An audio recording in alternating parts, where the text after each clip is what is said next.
So we are backstage at LIMF 2015 here at the beautiful Sefton Park on our lovely little juice set. And today we're celebrating some amazing music from across the world, but a big focus, of course, on local music. And we can't forget something, such a big impact a couple of years ago. Kind of in a funny way, because it's a tragic story. Very tragic. But the impact it had was pretty stunning. We're talking Michael Molloy, and with us now is Fran, Michael's mum. Fran, rise and fall. What a success that was, and what a beautiful thing for you to keep after Michael's death. It was almost like he left it behind, because he'd only recorded that literally, a few weeks before he died, and I still remember the moment he played it to me. He had it on a laptop in the kitchen, and he was beaming, because he had this, the most amazing smile, and he was beaming, and he went, Mum, I think this is gonna, be the one that'll change things for me. And because there was a record producer that did pick it up and came up while he was at festival, which he never got to know, unfortunately, what happened. So yeah, it's wonderful that we've got that left behind, really. It's a gorgeous track, isn't it? And it's recorded with Alex, one of his really good friends. Yeah. And even now when Alex sings it, the passion in his voice is just stunning, isn't it? It is. His Voice. voice. Alex, the chemistry between the two of them was phenomenal. And people still message me and say, I went to see him play in this gig or that gig, and they had a regular slot on Alliston Road, and people say we'd stop because there was just this chemistry. Yeah. Michael was a really, really superb guitar player. Yeah. And Alex's voice, and even when Michael set up the original band Hostile Radio, and Alex wasn't the original singer, but when Alex joined, it just completely changed the whole setup of the band, because he's got a real soul. He sounds like a 50-year-old. He does, doesn't he? Yeah, he's only 21. And obviously Michael was an incredibly talented guitarist. I always think sometimes when you listen to a track that the instrumental part can really be underappreciated, but you can't help but appreciate when it goes into Michael's guitar element. It's incredible, isn't it? I know, Brian May actually tweeted about it, didn't he? Yeah. And he said to people, listen to this track. Apart from the fact that it's a tragic story, it's one of the best outros, listen right through to the end. And he would have loved that, to get, that was all Michael ever wanted. He wasn't really seeking fame and fortune, he wanted recognition, music. He loved music, didn't he? Tell us about that passion and that love. Was he playing guitar from an early age? Take us back then and talk about the music side. We had a family party. My sister plays guitar, my brother-in-law, and Michael must have been 12, and he said he was just fascinated, and he said, Mum, can I get a guitar? So we got him a small guitar. It wasn't a full-sized one. And Michael's always been a writer, so he always wrote poems, short stories, actually wanted to be a writer from the age of 8.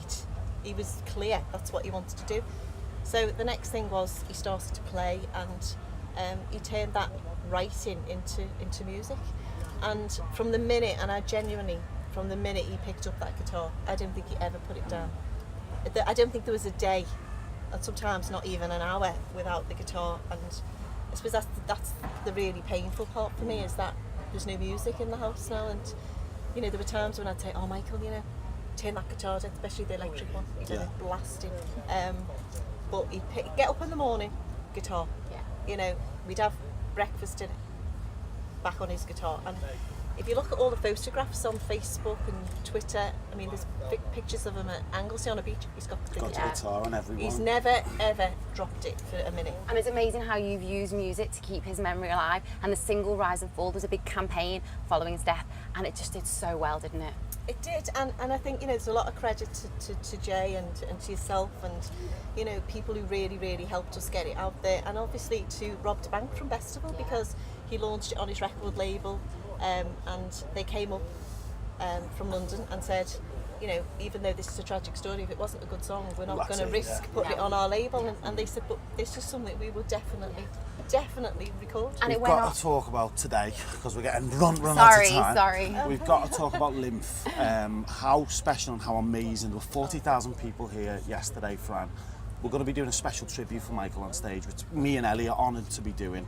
As soon as we seen it, we're so glad it's us. Yeah. It's going to be amazing out there, but what a great way to remember Michael. This was the kind of stuff he used to really dream of and push for. Having local bands, places to play, playing in parks. It was a dream, and I've no doubt. And Joe and I talked about this morning.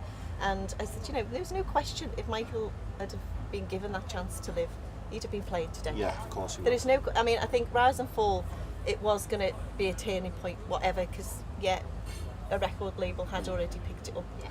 And, you know, we'll never know now. But so I think, and in his home city, there's just, I mean, this would be his ideal. I think something like this for Michael would probably be bigger than anything you'd offer, because it's local, and all of his friends and everybody who knew him, And they'll all be here today. they'll all be here today. Listen, Fran, thank you. Thank you both. We're now Yeah. gonna play that tribute that we're gonna play on stage as well, so you'll be able to see Michael in action with this beautiful song Rise and Fall. Fran, we'll see you on stage for the special tribute. Thank you for chatting to us on the guide, Thank you. and we'll see you soon. See Fran you soon. Molloy on the guide. This is Michael Molloy.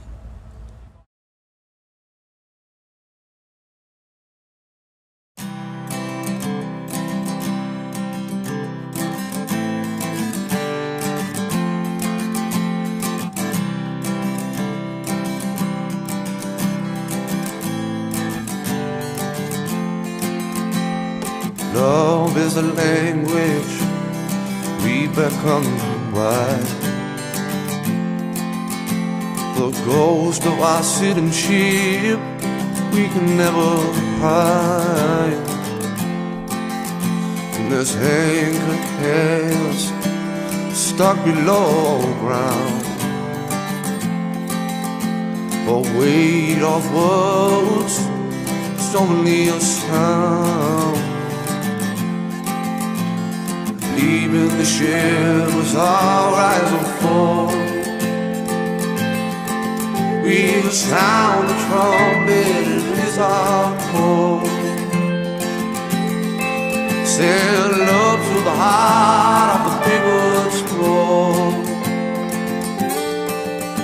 On a low light at night we'll rise, won't fall. Boundary Mount Bush, we navigate from the craft. There's baggage we bring, might be our last. A whip to the heart of the millennial water fast. The human race is a thing of the past. Leaving the ship was our rise and fall. We'll sound the trumpet